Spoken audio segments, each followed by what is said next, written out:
The Boston Celtics have just swept the Brooklyn Nets and absolutely embarrassed them.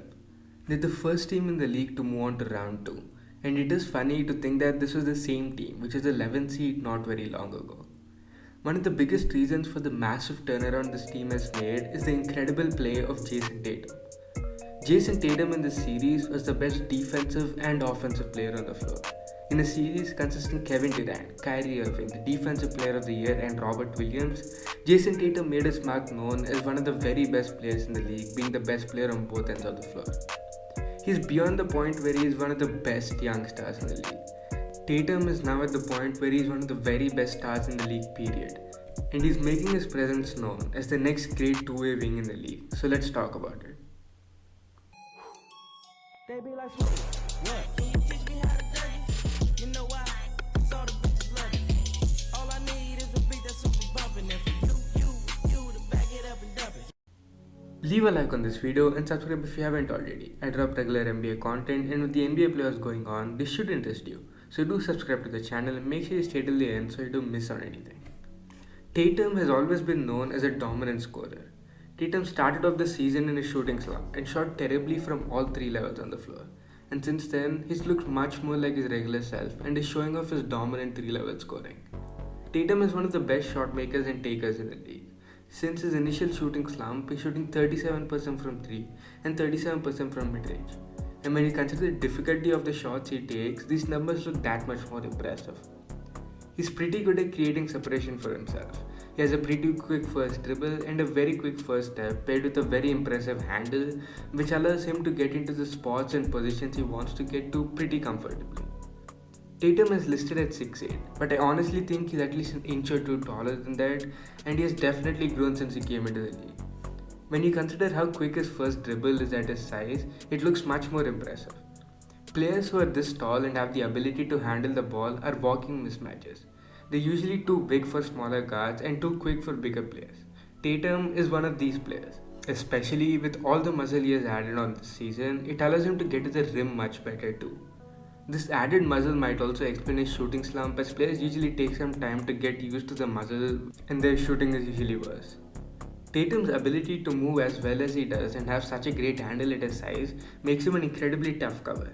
His footwork is incredible as he regularly goes to his jab series to shake defenders, and his extremely clean shooting form is one of the reasons he's one of the league's best pull-up shooters and tough shot makers.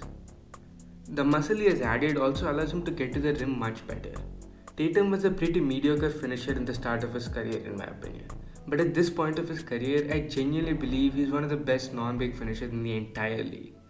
At the start of the season, the Celtics pacing was horrendous. They were trying to find the balance between offense and defense and whether they can play two bigs without losing offensive value. It took them a while to figure it out, but after they did, it's working really well.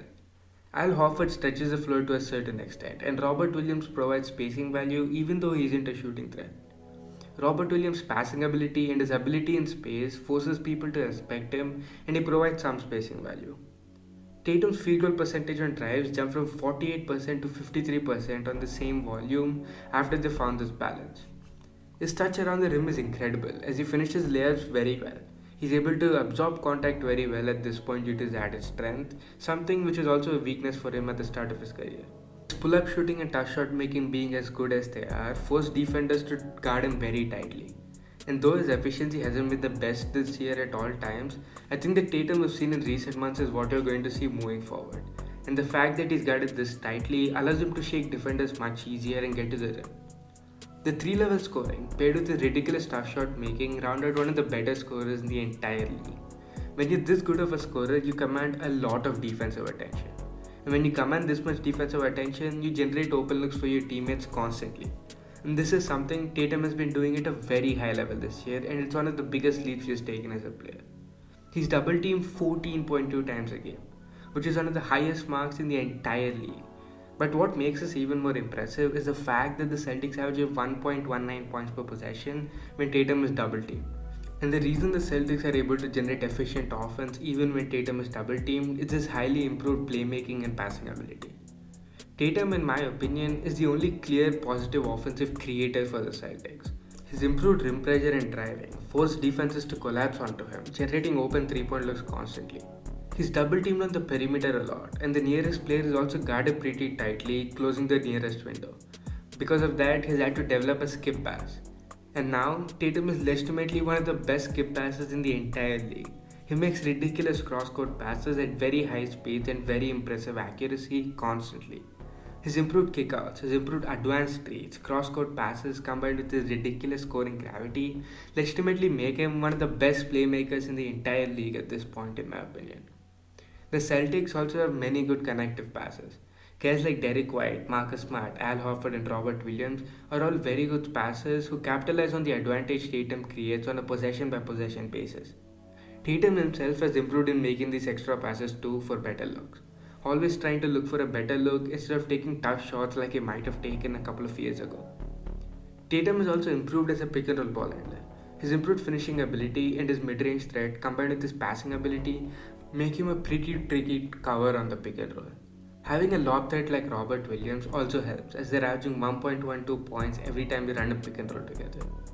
Guys like Al Horford and Daniel Theis are also pretty good screeners for Tatum. He's constantly hunting for mismatches, especially in the Nets series where he was hunting for players constantly and was overwhelming them with his size and agility. The thing is, we haven't even started talking about his defense yet.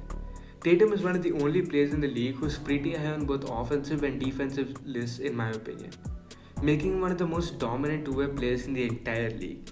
He's incredible at guarding the isolation, as we saw against Kevin Durant this series. His aggressiveness in isolation combined with his superb lateral quickness, fundamentals and screen navigation make him an incredible isolation defender. Players shoot only 0.91 points per possession when guarded by Tatum in isolation situations. His help defense, rim protection value and as a help defender in the nail make him one of the most well-rounded defensive players in the league. In my opinion, he should be getting a lot more all-defensive love and talk than he did. He's an extremely important piece for the Celtics' dominant defense and is one of the biggest reasons this team is so versatile.